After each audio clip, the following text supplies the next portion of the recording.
O Senhor esteja convosco. Ele está no meio de nós. Proclamação do Evangelho de Jesus Cristo, segundo Lucas. Glória a vós, Senhor. Naquele tempo, Jesus, cheio do Espírito Santo, voltou do Jordão, e no deserto ele era guiado pelo Espírito. Ali foi tentado pelo diabo durante 40 dias. Não comeu nada naqueles dias e, depois disso, sentiu fome. O diabo disse então a Jesus: Se és filho de Deus, manda que esta pedra se mude em pão. Jesus respondeu: A Escritura diz: Não só de pão vive o homem. O diabo levou Jesus para o alto, mostrou-lhe por um instante todos os reinos do mundo. Ele disse: Eu te darei todo este poder e toda a sua glória, porque tudo isso foi entregue a mim e posso dá-lo a quem eu quiser. Portanto, se te prostrares diante de mim em adoração, tudo isso será teu. Jesus respondeu: A Escritura diz: Adorarás o Senhor teu Deus e só a Ele servirás. Depois o diabo levou Jesus a Jerusalém, colocou-o na parte mais alta do templo e lhe disse: Se és filho de Deus, atira-te daqui abaixo, porque a Escritura diz: Deus ordenará aos seus anjos a teu respeito que te guardem com cuidado, e mais ainda, eles te levarão nas mãos, para que não tropeces em alguma pedra. Jesus, porém, respondeu: A Escritura diz: Não tentarás o Senhor teu Deus. Terminada toda a tentação, o diabo afastou-se de Jesus para retornar no tempo oportuno. Palavra da salvação. Glória a vós, Senhor.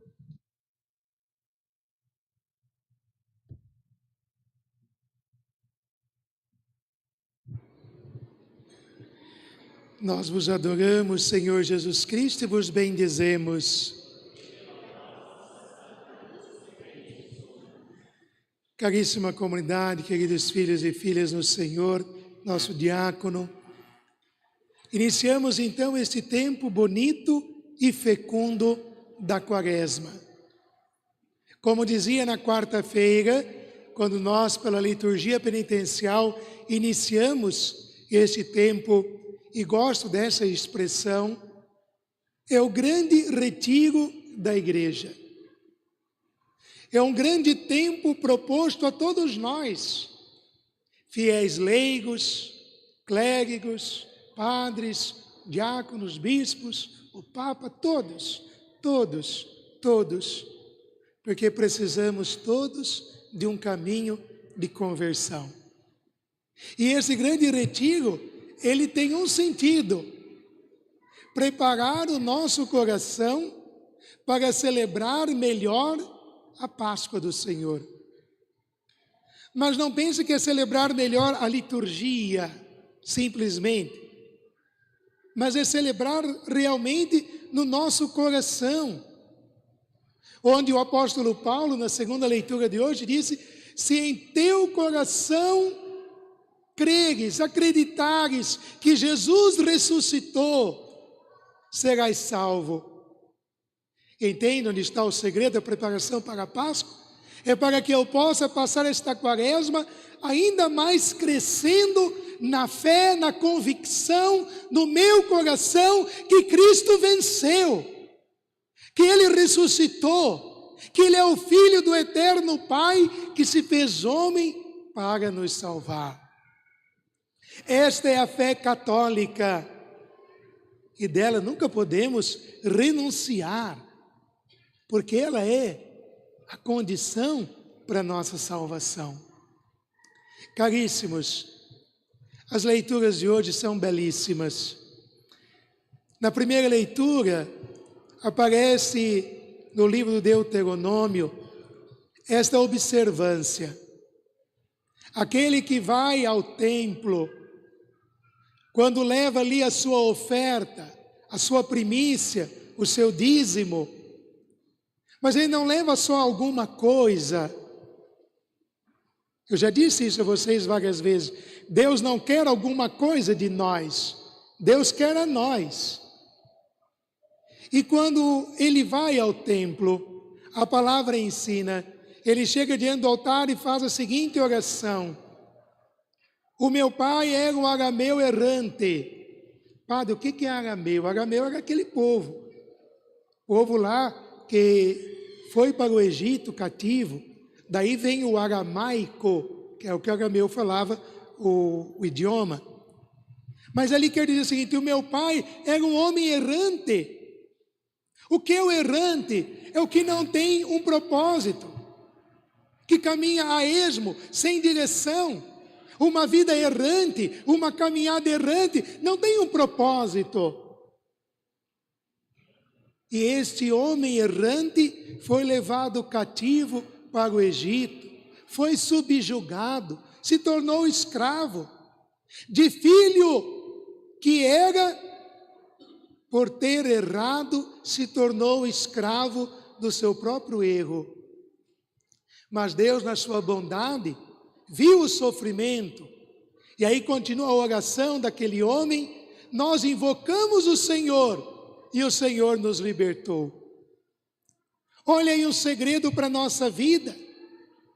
Quando muitas vezes passamos situações de penúria, de escravidão, de uma vida errante, não pense que tudo está perdido, porque o errante pode reencontrar o caminho. E esse é o desejo do Senhor, que cada um de nós não sejamos mais errantes, mas peregrinos. Peregrino de esperança é o jubileu, o tema do jubileu. Peregrino não é alguém que não sabe onde vai, pelo contrário, ele sabe que está peregrinando rumo à pátria definitiva. Por isso todos nós somos peregrinos, peregrinos de esperança. Não somos mais um povo, não é, relegado à própria sorte.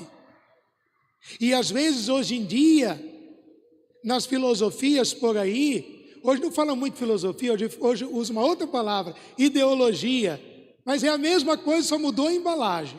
É igual o produto do mercado, o que tem dentro é igual. Ou seja, ideias que vão dizendo: não, Deus abandonou o povo está entregue à própria sorte. Nada disso. O que nos diz o Senhor: eu estarei convosco todos os dias até o fim dos tempos. Não somos mais um povo errante, mas somos um povo peregrino. Sabemos onde queremos chegar. E se nós não tivermos ainda esta plena consciência, aí nós pedimos a Deus esta graça. Senhor, não me permita que eu me desvie.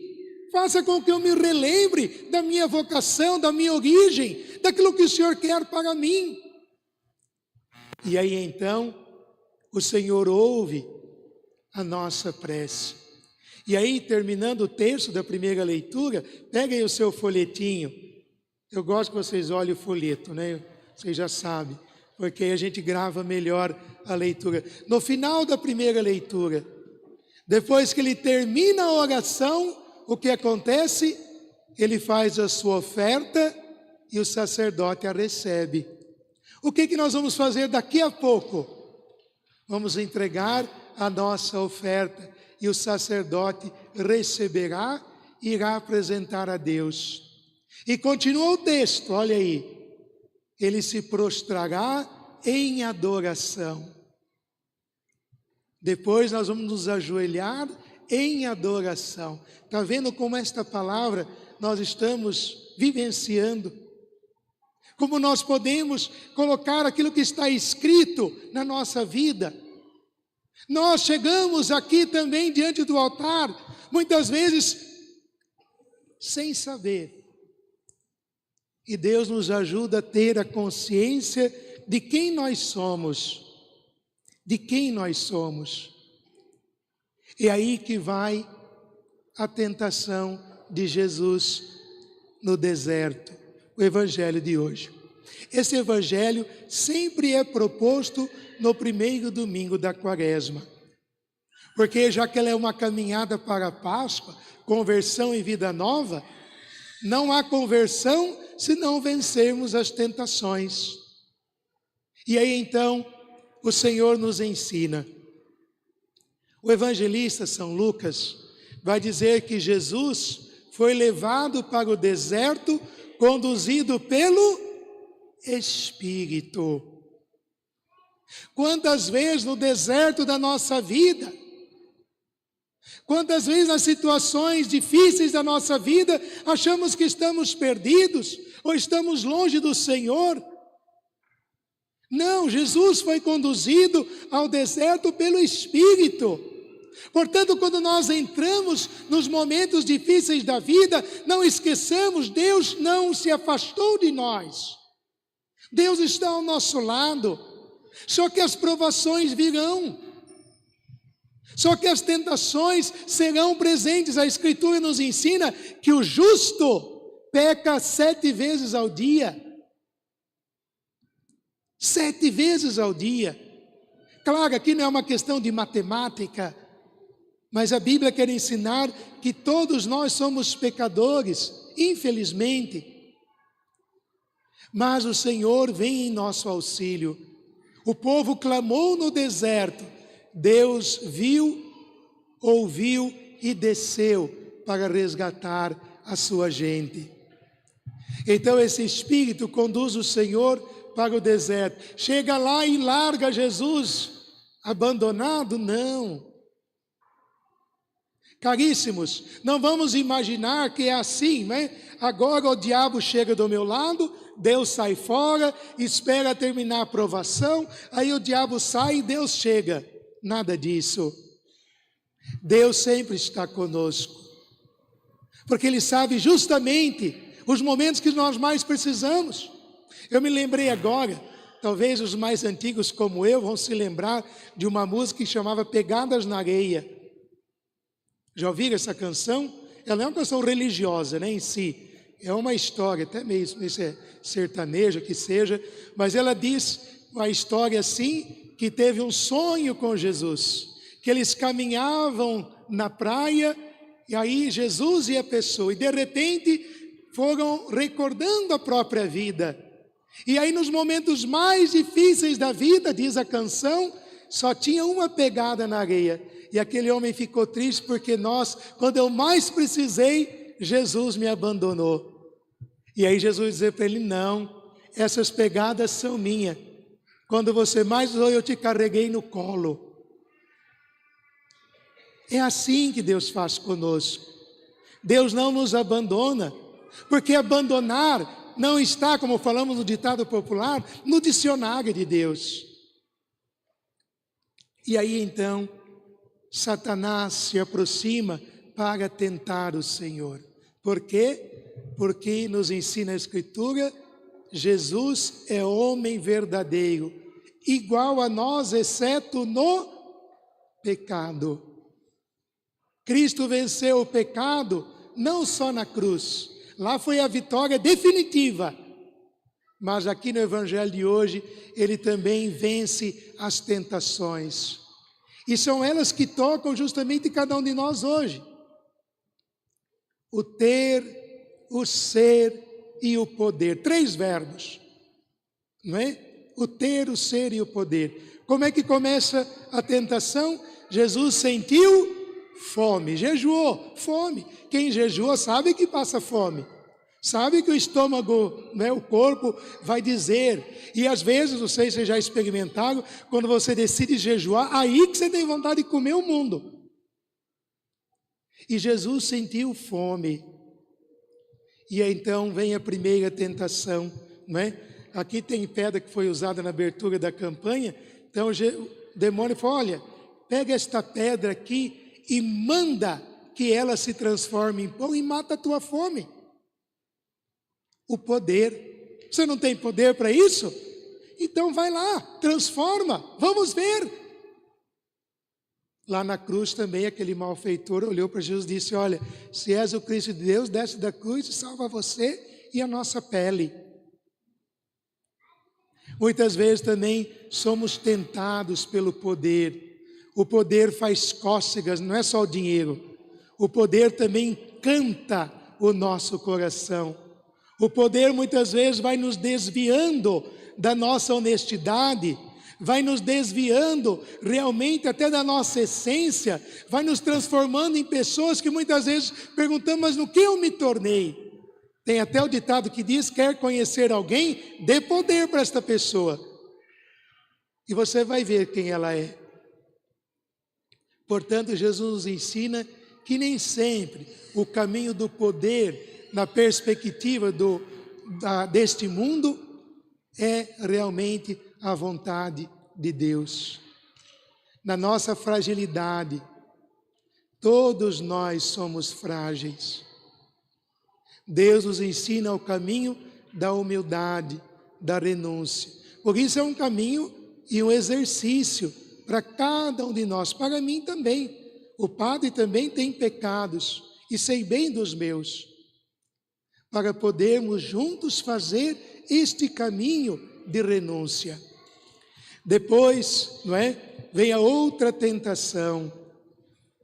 Ele leva Jesus, não é?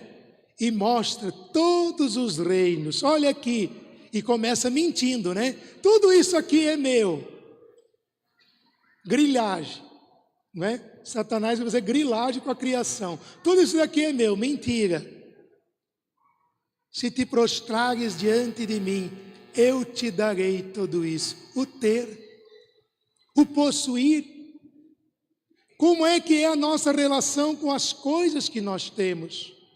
E aí eu digo, amados, e quero que me entendam bem, em si, ter não é um pecado. Mas quando eu não sei ter, quando eu não sei possuir, ou quando as coisas é que vão me possuindo, é que a gente inverte tudo. Isto, se me adorares, às vezes também vai se trocando Deus pelas coisas. E as pessoas chegam até o cúmulo e até vender a alma para o diabo para poder ter o que quer. Faz pacto com tudo para poder ter aquilo que quer. Agora, uma coisa é verdade, e talvez os mais velhos vão de novo compreender junto comigo, porque eu já tenho experiência. A gente não tem tudo o que a gente quer, é ou não é? A gente não tem tudo o que a gente quer ter. A vida vai nos ensinar, talvez do jeito mais difícil. Portanto, o ter nunca pode ser algo que roube a essência da nossa relação com as coisas e com as pessoas. Senão a gente inverte. Ao invés de amar as pessoas e usar as coisas, eu uso as pessoas e amo as coisas. Eu inverti. E por fim, a última tentação leva lá Jesus para o alto do templo, hein? Foi tentar Jesus dentro da igreja. E às vezes até dentro da comunidade, quantas tentações. Dentro da paróquia, quantas tentações. Dentro do templo, que Satanás também entrou no templo para tentar Jesus. Olha, não és o Filho de Deus? Te joga daqui abaixo. Então o ser, és o Filho de Deus. Portanto, também quis fazer o caminho contrário daquilo que Paulo ensina, que Jesus, sendo de condição divina, não se apegou a si mesmo, mas esvaziou-se de si. Quis que Jesus se enchesse de orgulho, mas o pai do orgulho é o próprio diabo. Jesus é Deus, mas ele não precisa provar que é Deus. Às vezes também até nós queremos fazer isso com Deus. queremos provar, não é? Tentar o Senhor. Por isso que Jesus responde: não tentarás o Senhor teu Deus. Caríssimos irmãos e irmãs, fazendo este caminho bonito da Quaresma, todos nós peçamos ao Senhor esta força, porque para vencer as tentações, precisamos realmente que a nossa vida seja conduzida pelo Espírito, para que aquilo que a nossa boca fala e o que o nosso coração sente possa ter uma sintonia. É a segunda leitura de hoje. Se acreditares em teu coração e confessares com a tua boca, serás salvo. Ou seja, se a minha vida realmente é totalmente de Deus, eu estou não mais como errante, mas estou certamente num caminho de salvação. E nesse caminho de salvação, eu continuarei a ser tentado. E digo mais, as tentações, elas existirão até o último momento da vida. Quando a gente olha a vida de muitos santos, eles vão dizer que até o último instante, o inimigo, o demônio, ele quer assaltar as almas para roubar delas a esperança e a fé. Por isso, todos os dias temos que lutar. Esta semana, uma pessoa me mandou uma mensagem, aí não sabia quem era, né? Chegou no telefone, me fazendo: pode fazer uma pergunta? Falei: pode, depende da pergunta, não se faz por aplicativo, mas se eu puder responder, senão a gente conversa pessoalmente. Não existe direção espiritual por aplicativo de celular, não é? Seria imprudência isso. Mas pergunte. E me fez a pergunta assim: padre, a gente confessa um pecado e depois comete ele de novo, a gente foi perdoado? Disse: olha, Deus sempre nos perdoa. A confissão não nos torna, me lembro aqui do meu professor do seminário, Monsenhor Chiarotti, um homem de muita sabedoria e conhecimento, dizia para nós: queridos seminaristas, a confissão não nos torna impecáveis. Ou seja, eu não peco depois. Só que eu tenho que examinar o meu coração, se realmente eu estou num caminho de conversão. Quando eu chego diante do Senhor e peço perdão, como a primeira leitura de hoje, mas um pedido de todo o meu coração, Deus me perdoará, ainda que Deus saiba que amanhã eu vou fazer a mesma coisa.